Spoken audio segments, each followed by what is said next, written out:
मुआशी इस्तेहकाम की तरफ गामजन है। GDP ग्रोथ 2.7% रही। इक्तसादी सर्वे जारी। विफाकी वज़ीर ख़जाना मोहम्मद औरंगज़ेब ने कौमी इक्तसादी सर्वे का इजरा कर दिया। प्रेस कॉन्फ्रेंस में बताया कि GDP में इजाफा मुआशी तरक्की की इलामत है। पॉलिसी रेट 22% से कम होकर 11% पर आ गया है। कर्जों की शरह 68% से कम होकर 65% पर आ गई। टैक्स वसूली में 26% इजाफा हुआ। फाइलर्स की तादाद दुगना हो गई है, जबकि 43 वजारतों और 400 मुल्हिका इदारों की राइट साइजिंग करेंगे। BISP प्रोग्राम से 99 लाख खानदानों की मुआवनत की जा रही है। विफाकी काबीना का खुसूसी इजलास कल दोपहर 4 बजे तलब कर लिया गया। काबीना आइंदा माली साल के लिए बजट तजावीज़ की मंजूरी देगी। सरकारी मुलाजमीन की तनख्वाहों और पेंशन में इजाफे से मुतल्लिक तजावीज़ की हतमी मंजूरी विफाकी काबीना देगी।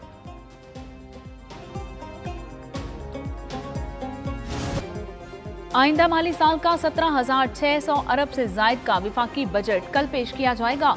टैक्स वसूलियों का हदफ 14,130 अरब, मजमूई आमदन 19,400 अरब रुपए मुकर्रर। कर्जों की अदायगी पर 6,200 अरब रुपए खर्च होंगे। सरकारी मुलाजमीन की तनख्वाह में 10% इजाफा तजवीज़। दिफाई बजट में 18% इजाफा मुतवक्के है। तालीम के लिए 13 अरब 58 करोड़ रुपए रखने की तजवीज़ दी गई है। डिजिटल मईशत और IT सेक्टर के लिए 16 अरब 20 करोड़ रुपए की रकम मुख्तस किए जाने का इम्कान।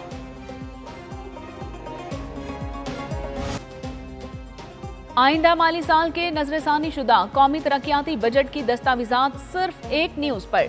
दस्तावेजात के मुताबिक 4,223 अरब रुपए से ज्यादा का कौमी तरक्याती मंसूबा सामने आ गया। विफाकी तरक्याती बजट का हजम 1,000 अरब रुपए मुकर्रर। सूबों के सालाना तरक्याती प्रोग्राम्स के लिए 2,869 अरब रुपए मुख्तस करने की तजवीज़।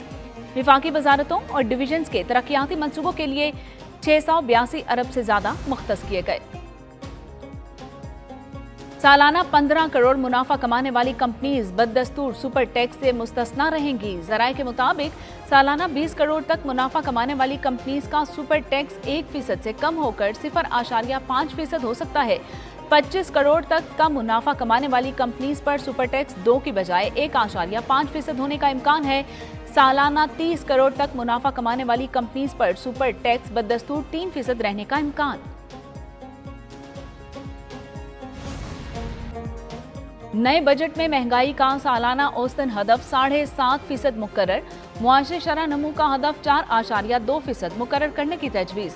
ज़राई शोबे का हदफ 4.5%, सनती शोबे का हदफ 4.3%, खिदमात के शोबे का हदफ 4% रखने की तजवीज़ दी गई है। अहम फसलों का हदफ 6.7%, दीगर फसलों का हदफ 3.0% और मुकर्रर करने की तजवीज़ है, जबकि बिजली, गैस और वाटर सप्लाई का हदफ 3.5%, तामीराती शोबे का हदफ 3.8% रखने की तजवीज़। स्पीकर अयाज सादिक ने बजट 2025 और 26 के लिए कौमी असम्बली के शेड्यूल की मंजूरी दे दी। स्पीकर के मुताबिक 11 और 12 जून को कौमी असम्बली का इजलास नहीं होगा। 13 जून को विफाकी बजट पर असम्बली में बहस का आगाज होगा। पार्लिमानी जमातों को बहस के लिए वक्त दिया जाएगा। विफाकी बजट पर बहस 21 जून तक जारी रहेगी। 26 जून को फाइनेंस बिल की कौमी असम्बली से मंजूरी होगी। मुल्क की मईशत को मजबूत बुनियादों पर इस्तेमाल करने पर तवज्जो देना होगी। मुल्क को ज़रई शोबे की बुनियाद पर तरक्की देने की ज़रूरत है। हमारे वर्कर्स हमारी कुव्वत हैं। मुश्किल वक्त में पार्टी के साथ खड़े रहे। सदर मुमलिकत आसिफ अली जरदारी की पीपल्स पार्टी के रहनुमा और वर्कर्स से मुलाकात में बातचीत कहा कि भारत के शिद्दत पसंदाना हिंदुत्वा नजरिए से पूरे खित्ते को खतरात लाहक हैं।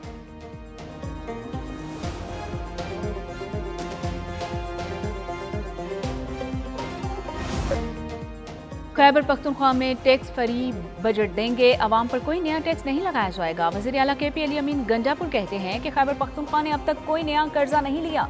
कर्ज अदायगी के लिए 150 अरब मुख्तस कर रखे हैं। सूबे में तालीमी इमरजेंसी लगा रहे हैं। मकरूज मुल्क आज़ाद और खुद मुख्तार फैसले नहीं कर सकता। अफगानिस्तान का मसला मुज़ाकरात के जरिए हल होगा।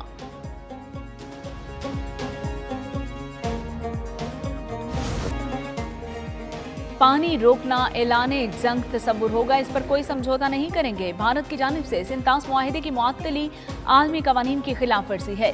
चेयरमैन पीपल्स पार्टी बिलावल भुट्टो का स्काई न्यूज को इंटरव्यू कहा कि भारत के पास पानी रोकने की सलाहियत ही नहीं। भारत के साथ कश्मीर समेत तमाम मसाइल पर मुज़ाकरात चाहते हैं। पाक भारत जंगबंदी के लिए सदर ट्रंप के किरदार को सराहते हैं।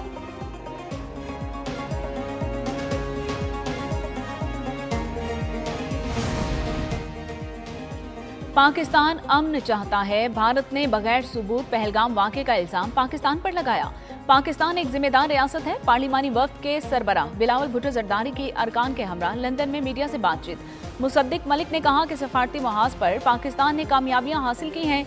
नायब वज़ीर आज़म इसहाक डार ने मुख्तलिफ ममालिक से राबिते करके पाकिस्तानी मौक़िफ़ से आगाह किया। शहरी रहमान बोली कि भारत इल्जामात की सियासत करता है। फैसल सब्जवारी ने कहा कि मोदी खित्ते के अमन को तबाह करना चाहता है।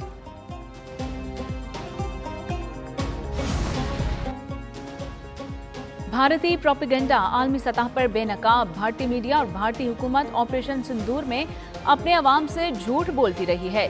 वॉशिंगटन पोस्ट का तहलका खेज इंकशाफ। रिपोर्ट के मुताबिक भारतीय मीडिया ने बीजेपी हुकूमत के इशारे पर झूठी खबरें फैलाई हैं।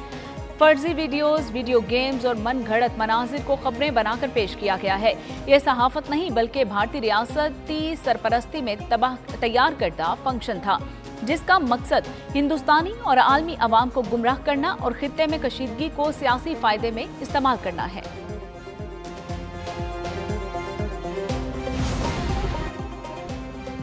कराची की माड़ीपुरा रोड पर गोदाम में लगने वाली आग पर काबू पाने की कोशिशें जारी हैं। फायर ब्रिगेड की 10 गाड़ियां आग पर काबू पाने में मसरूफ हैं। गोदाम में केमिकल्स होने की वजह से आग बुझाने में दुश्वारी का सामना है।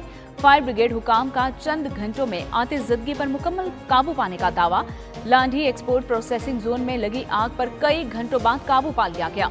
रेस्क्यू हुकाम के मुताबिक 4 फैक्ट्रीज आतिशज़दगी से मुतासिर हुई। फैक्ट्रियों में मौजूद केमिकल और कपड़े के बायस आग पर काबू पाने में वक्त लगा। पंजाब में नॉन रजिस्टर्ड रेस्टोरेंट्स और शादी हॉल्स की रजिस्ट्रेशंस का फैसला। वज़ीर आला पंजाब मरियम नवाज ने इजलास में रेस्टोरेंट और शादी हॉल्स की रजिस्ट्रेशन के फैसले की मंजूरी दे दी। छोटे बड़े रेस्टोरेंट्स और शादी हॉल्स की रजिस्ट्रेशंस के लिए इक़दाम की हिदायत की।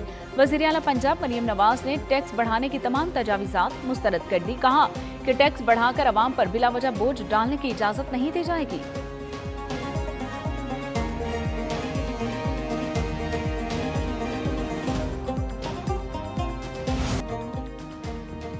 ईद कुर्बान का तीसरा रोज जानवरों की कुर्बानी का सिलसिला जारी रहा। अवाम का ईद का आखिरी दिन भी भरपूर गुजारने का प्लान।